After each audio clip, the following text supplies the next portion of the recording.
Hello, everyone. My name is Rhonda Morton, and I am the author of The Heart That Waits.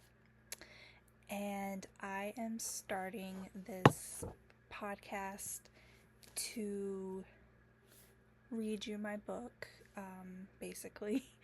I have had a few people ask me to record it because some people aren't readers, they would rather listen to it. So I have decided to make these little podcast episodes and record it for whoever wants to hear it. If you would like to purchase my book, I will have the link to the Amazon where you can buy it down in the descriptions. So I originally wrote this, the beginning of it for a assignment in one of my undergrad classes last year. And for my senior capstone, I had to choose one thing that I had written in my entire college career to add on to. And this was the piece that I chose to add on to. I think I had to add like 10 pages on top of, I think it was already like 20 pages. But anyway, after I was done with that project, I wasn't satisfied with how I'd ended it. So I decided to keep the story going. And that's how The Heart That Waits turned into what it is. I officially published this back in October. It's October 22nd, 2025. And I've sold a handful. I would like to sell some more. But I am very appreciative of all the support that I have gotten so far. It really means a lot. I have always wanted to write since I was little. I'm about to be 29 years old, and I'm just, finally starting this dream of mine. It took a little time getting there, figure out what I wanted to do with my life.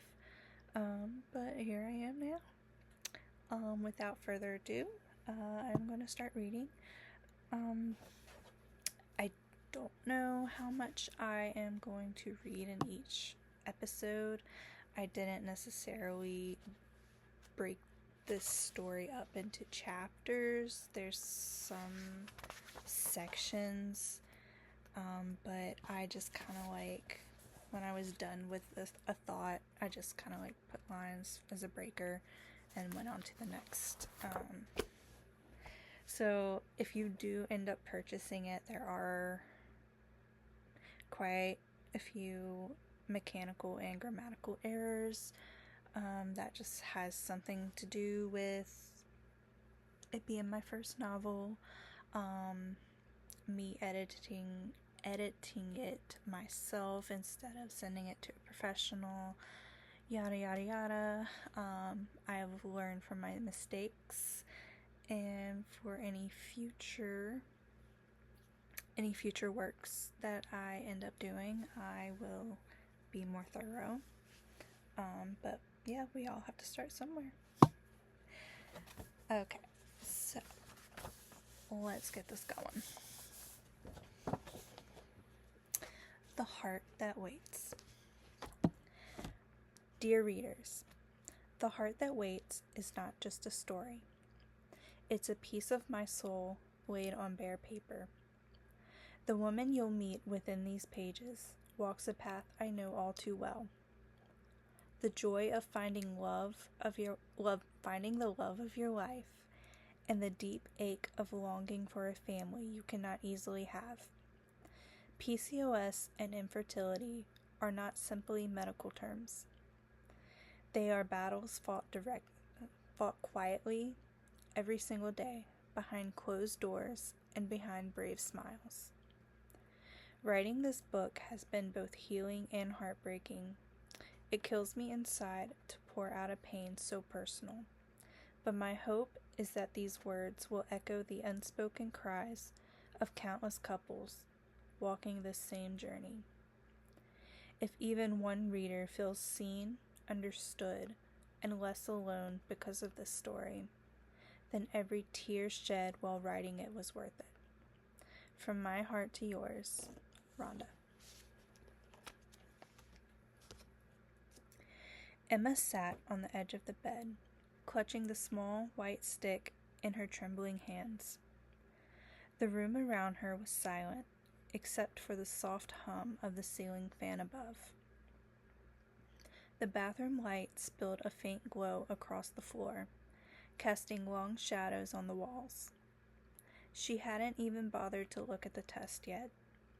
She couldn't bring herself to face it. She had been here before, repeatedly.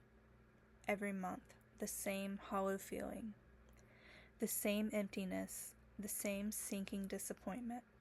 Negative. Always negative. She heard the faint sound of the front door closing downstairs. Mark was home, her husband. The one constant in her life. The one person who had never left her side, no matter how many times she broke down in his arms. He would always say the same thing. We will try again next month. But she couldn't remember the last time that sentiment felt reassuring. It was just another cycle of hope, only to be dashed again, month after month. She wiped her eyes with the back of her hand, trying to fight the tears that always seemed so close to spilling over. The door opened behind her, and Mark's voice came softly. Hey, love, how are you doing? Emma didn't answer right away. She wanted to tell him the truth, that it was getting harder, that with each passing month, her hope was fading. She wanted to scream that it wasn't fair, that she wasn't broken, that she wasn't some malfunctioning piece of machinery. But the words always got stuck in her throat, and the quiet, suffocating silence took over. He sat next to her, his presence gentle, warm, a reminder that she was not alone in this. She turned her face away from him, not wanting him to see her weakness, not wanting him to see how deeply this hurt her. I'm fine, she whispered, the words coming out hollower than she intended. He leaned in, pressing a kiss to the top of her head. You're not fine, Emma. You don't have to pretend with me. She couldn't stop herself from shaking her head, biting her lip to hold back the sobs that threatened to break free. I just don't understand why it's so hard. Why can't I just have what everyone else seems to get so easily? She paused, her breath catching in her throat. I want to be a mom, Mark. I want to feel it. I want to experience it. I want to carry our baby, feel them kick, watch them grow. I want to be the one who gets to say, I am a mother. He didn't speak for a long while. She felt him staring at her, his brow furrowed in thought. I know, Emma. I know. And we will. We will get there. But she couldn't bring herself to believe him anymore. Her hand slid into her pocket, and her fingers brushed against the test. She could feel the cool plastic between her fingertips. The moment of truth. She pulled it out, held it in her hands, staring at the small window. Negative. The line was as faint as it had always been, as unyielding as every other test she'd taken. Emma, Mark said softly. "Hey, look at me." She didn't want to see the pity in his eyes, the way he tried so hard to pretend it didn't hurt him too. He couldn't understand. He couldn't possibly know the ache, the frustration, the grief that she carried, every day, every hour. "I know you want this more than anything," he continued, his voice gentle, but she couldn't hear the edge of pain in it. "And I don't know what to say anymore to make this better, but I'm here. I'm with you." Emma let out a bitter laugh, wiping away a stray tear. "You don't know what it feels like, Mark. You'll never understand. I feel like my body is betraying me. Every single part of me is working against me. My hair falls out in clumps, and no matter what I do, I can't seem to lose weight. It doesn't matter how much I exercise or how much I eat healthy. It's like my body is telling me that I'm not good enough to carry a child, that I'm not good enough to be a mom." Mark reached for her hand and squeezed it. "You are more than enough. You're beautiful. You're strong. You're enough, Emma. More than enough." She closed her eyes, overwhelmed by the love he always gave her. He was right. He was always right. But it didn't change the constant worry that her body wasn't the right one to carry a child. Her testosterone was too high, her estrogen too low. Her ovaries were filled with cysts that made her feel like a stranger in her skin. "You don't have to do this alone," Mark whispered, pulling her closer. "We'll get through this together." She let out a sob, burying her face in his chest. "I don't know how much longer I can keep pretending like I'm okay." Mark's arms tightened around her. "You don't have to pretend, Emma. Not with me. You don't have to carry this weight by yourself." Emma couldn't help feeling that she was carrying it all alone. Despite his love and support, it was a burden she would never truly be able to share with him. The emptiness she felt every time she looked at other women who were pregnant, every time she saw a baby bump, was something he would never truly understand. The pangs of jealousy, the quiet ache in her heart, the way it seemed like her dream was slipping further away with each passing day. It was all hers to bear. The sound of the bathroom door opening brought her back from her thoughts. She glanced up at Mark, who was still holding her, his face a mask of tenderness and sorrow. But she couldn't hold on any longer. She pulled away gently and wiped the last of her tears away. "I'll be okay," she said quietly, her voice hoarse. She didn't know if she believed herself, but she had to keep saying it, for him, for herself. But inside, a part of her was fading. No matter how many times she heard Mark tell her they would try again next month, she knew that the pain would always be there. The quiet ache, the longing, the feeling of never being enough. The next day, Emma stood in front of the mirror, her hands shaking as she examined the reflection in front of her. The bathroom light flickered slightly, casting a harsh light on her face. The familiar ache gnawed at her, the tightness in her chest. She ran her fingers through her hair, wincing as a few strands came loose in her hand. Every day, it seemed like more and more of her hair fell out. It was more like a constant reminder of how out of control her body felt. She tried not to look at the weight creeping up on her hips. She tried not to let the clothes that once fit comfortably now feel too tight, too suffocating. But no matter how many hours she spent at the gym, no matter how strictly she stuck to her diet, it never seemed to change. Her PCOS had become her identity, a shadow she couldn't escape. Her fingers drifted to the faint mustache that had started to form on her upper lip. She tried everything, waxing, plucking, creams, that promised to work miracles, but still, the hair returned, relentless.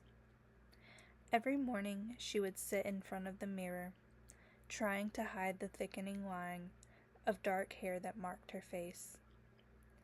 The shame bubbled inside her, the humiliation that she couldn't control something so simple. It wasn't just the hair, it wasn't just the weight. It was the way she had been taught to feel about her body all her life, the way society valued thin, flawless skin, and a perfect image of femininity. None of it fit her. None of it fit what she had dreamed of for herself. She closed her eyes and exhaled slowly, trying to steady herself. "Get it together, Emma," she whispered. But it wasn't that easy. Every piece of her body felt broken, fractured in ways she didn't know how to fix. She picked up the brush and ran it through her hair once more, wincing as more strands fell to the floor. A piece of her spirit felt like it was falling away with each one. That afternoon, Emma found herself in the kitchen, mindlessly stirring a pot of soup. Mark had insisted on making dinner, but she couldn't let him. It was one of those days when she couldn't accept any help. She needed to feel like she was in control of something, even if it was just a pot of soup. She thought about how often she turned to food for comfort, for some kind of control. She hated it, but the food was predictable. It didn't betray her. If she ate it, she could rely on it to be there. She couldn't rely on her body, on her ovaries. She couldn't rely on the medications that promised to regulate her hormones, but only seemed to make things worse. She was jolted out of her thoughts by the sound of footsteps behind her. Mark had entered the kitchen, his presence warm and steady. "Everything okay?" he asked, standing in the doorway. His eyes were gentle, like he always knew she was carrying something too heavy. Emma turned toward him, forcing a smile. "Yeah, just tired, I guess." Mark didn't buy it. He walked over and wrapped his arms around her waist, his chin resting lightly on her shoulder. "You're carrying a lot right now, and I'm not sure how to help." "I don't need you to fix it," she replied quietly. "I just want to be enough. For you. For us." Mark's arms tightened around her, and she could feel his heartbeat against her back. He pulled away just slightly, so that he could look her in the eyes. "You are enough, Emma. You've always been enough. And we're going to be okay. I'm not going anywhere." Her chest tightened. She wanted to believe him. She did. But the weight of it all, the loneliness, the frustration, the feeling that nothing she did was good enough, was too much some days. "I don't feel like I'm good enough," she whispered, her voice barely above a breath. "I don't feel like I'm enough for you, or our future." Mark was quiet for a long moment. Then he spoke, his voice low and tender. "I don't want you to feel like this, Emma. I don't. But I also know that I can't fix this for you. I can't take away the hurt, but I can walk through it with you, every step of the way." Emma closed her eyes, leaning her forehead against his chest. The quiet comfort of his words made her feel safe for a moment, but the uncertainty always lingered. She wasn't sure how much longer she could hold on to hope.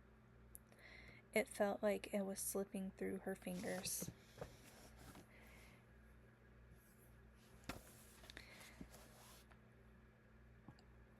days slipped into weeks, and Emma fell into a rhythm of waiting. The emotional weight of another failed cycle pressed down on her, but she pushed through. She kept working, pretending everything was fine, pretending the ache in her chest wasn't constant, but it was always there, just beneath the surface. Mark tried to help, tried to carry some of the burden, but she knew there was a part of him he would never fully understand. He wasn't the one staring at an empty test month after month.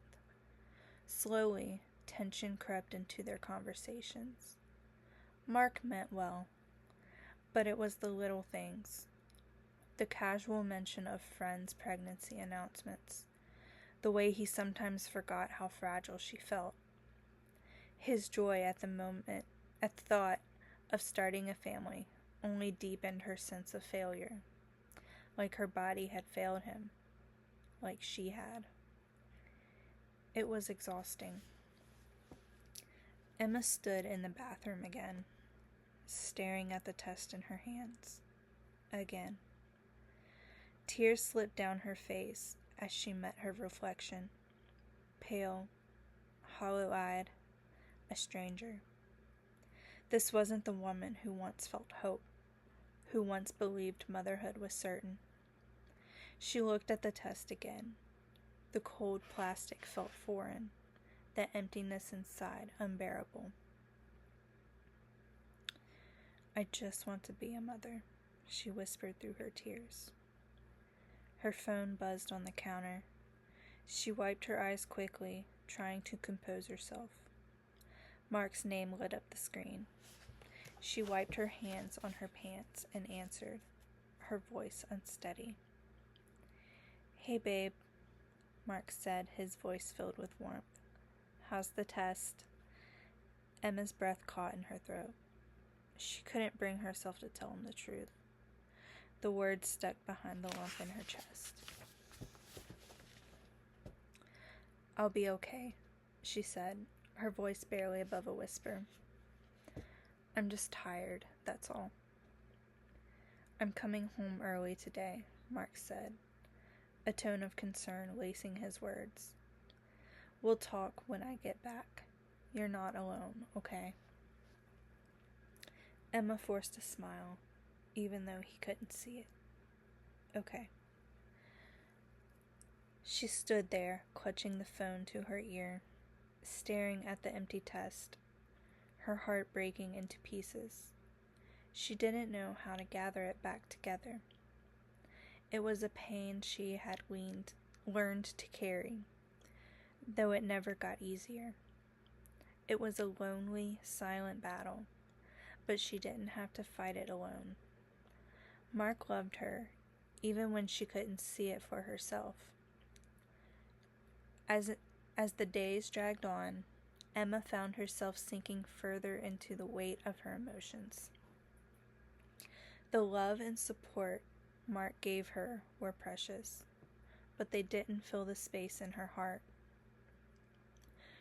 Her longing to be a mother, to carry a child, was a quiet, constant ache. Each month that passed without the news that she so desperately wanted felt like another nail in the coffin of her dream. The pain was more than just physical. It was the way her body had transformed over the past few years. The weight gain was relentless. Despite clean eating and exercising, her body never responded in the way it once had. It felt like she was walking around in someone else's skin, someone she didn't recognize, someone she resented. She had spent so many years hating her body for being too thin, too fragile, and now, in the blink of an eye, her body had betrayed her again. Her reflection in the mirror seemed foreign to her. The woman staring back was not the one she remembered. The soft curve of her stomach, the thicker thighs, the rounder cheeks. It felt like they didn't belong to her. Every time she looked in the mirror, it was like she was seeing someone else's body. someone who wasn't trying to become a mother. She wondered if Mark could see it too, if he noticed how different she had become. Maybe he was just being kind, telling her that she was still beautiful, even when she didn't feel beautiful at all. That night, at dinner, Emma sat quietly at the table, poking at her food but not eating. Mark, ever the optimist, was filling their conversation with small talk, trying to keep things light, to pull her out of the dark place she had fallen into. But it wasn't working. "I spoke with Ryan today," Mark said, his voice casual, as if trying to offer something to make her feel normal. "He and Katie are expecting again. They're excited." Emma's fork clattered against the plate as her hand trembled. She looked at him, the smile on her face faltering, a familiar tightness in her throat. She wanted to be happy for them. She wanted to feel the joy that Mark felt when he talked about the new life growing in their friends. But instead, all she could feel was raw, gnawing emptiness in her chest. She forced a smile, but it didn't reach her eyes. "That's great," she said, her voice too high, too strained. She immediately regretted it, the sting of jealousy creeping in as her smile filled with painful thoughts of everything she wanted but couldn't have. Mark paused, his eyes softening with concern. "You okay?" She didn't trust herself to speak.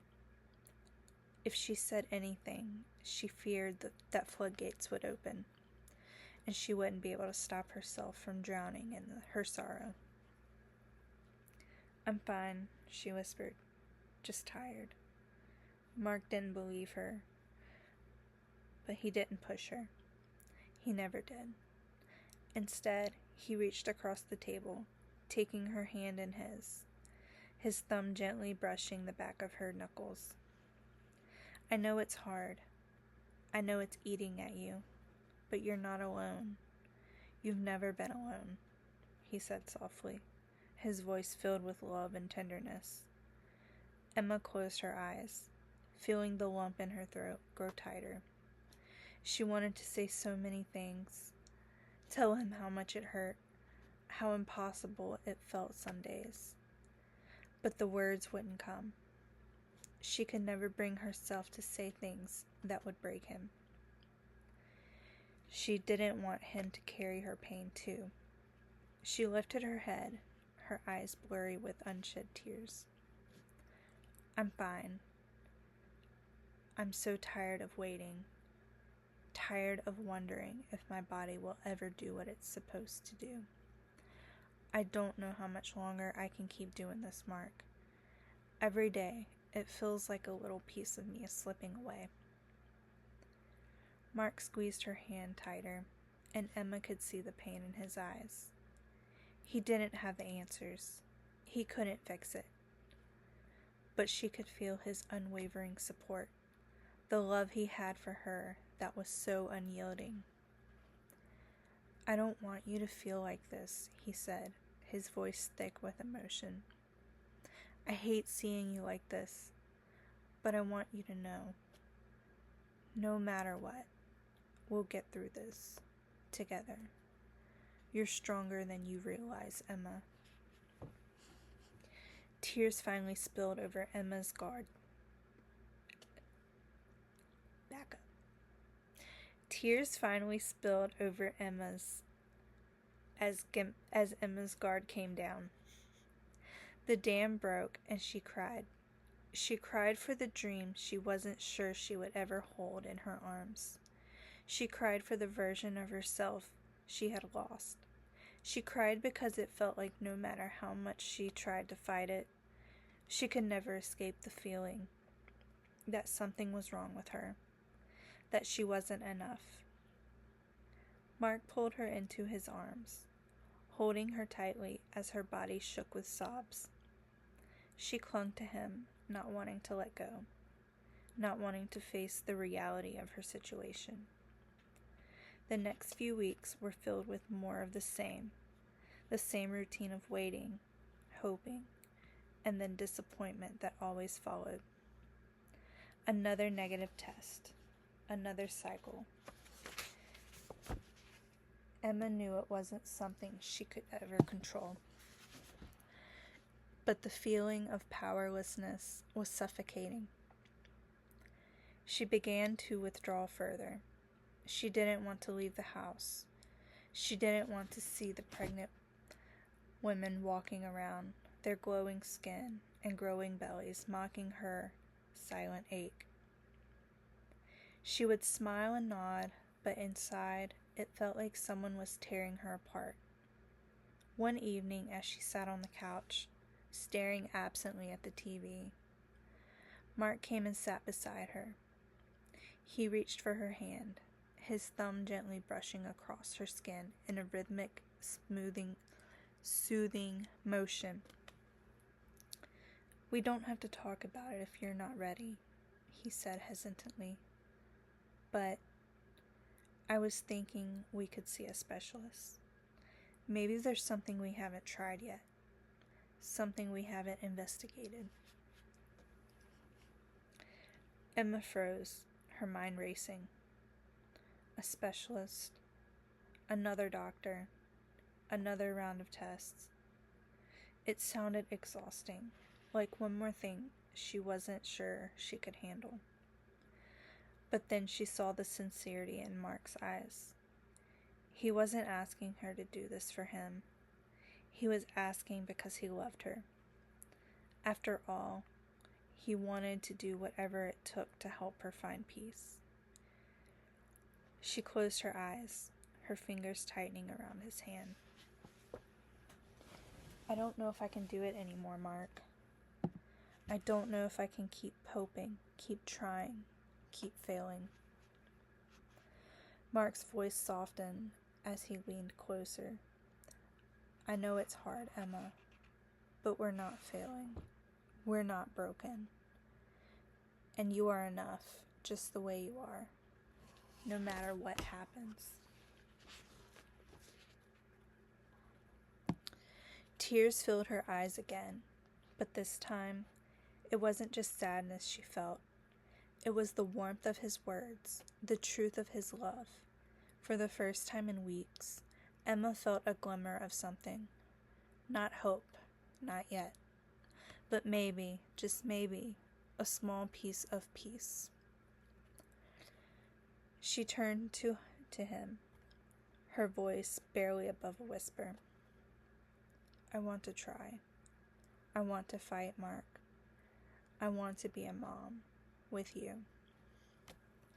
Mark smiled softly, kissing her forehead. "Then we'll fight together, love. We'll fight together, and no matter what happens, I'll be right here." Emma allowed herself to believe that maybe they could find a way through this. She wasn't sure what the future held, but she knew one thing. She wouldn't have to face it alone.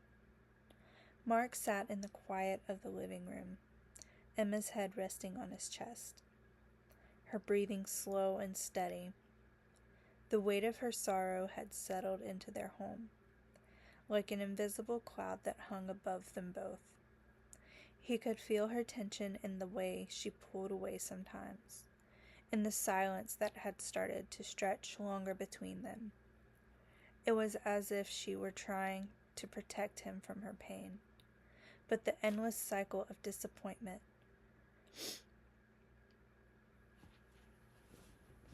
Mark hated seeing her like this. He hated that she had to carry so much grief, so much fear, so much doubt. He wished he could take it all from her, somehow, make it all go away. But he knew, deep down, that there was nothing she could do to fix it. No amount of love or words would take away her anguish. He could only stand beside her, be there when she needed him. But even that sometimes felt inadequate. He glanced down at Emma, her face soft and peaceful in sleep. yet still marked by the strain of the past months. He thought back to the moment earlier when she had finally opened to him, when she admitted that she wanted to keep trying. She wanted to fight, give it one more shot. The weight in his chest lightened just slightly when she said that, but it still lingered. He hadn't realized until that moment how much he feared hearing her give up. He feared seeing her lose hope completely. Mark had seen the pain in her eyes so many times. It was impossible not to. He knew she couldn't go through all this, every test, every failed cycle, every new disappointment, without feeling like something was wrong with her. And it broke his heart in ways he couldn't describe to see her wrestle with the idea that she wasn't enough. But he wanted to reassure her, even if he wasn't sure how. He loved her with every fiber of his being, and it hurt him to see her carry a burden he couldn't share. She wasn't broken. He wanted to tell her she wasn't defective. But those words always seemed too hollow when he said them out loud. He couldn't fix it. He couldn't take away the pain. He wasn't the one whose body betrayed her every day. He couldn't imagine the kind of strength it took to get out of bed each morning, to put on a brave face, and to carry on with her life as best as she could. He couldn't fathom what it felt like to have his body fight against him in the most intimate ways. Mark rubbed his hand over her face, his thoughts racing, and then the question crept back in. What if they could never have children? What if the treatments didn't work?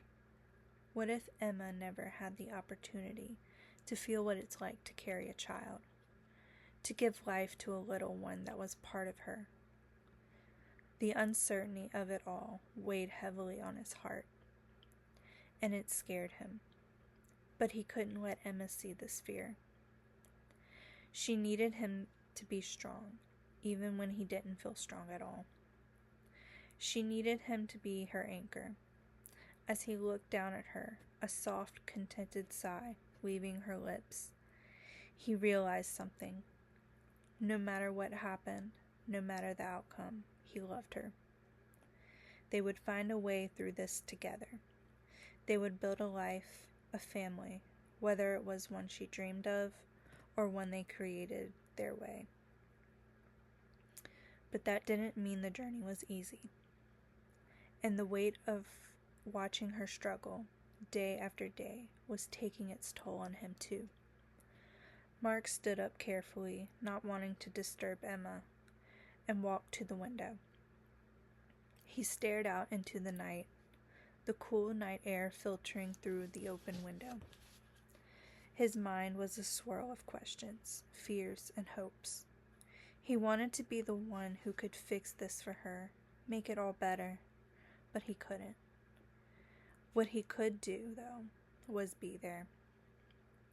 He could show up every day, remind her that she wasn't alone in this.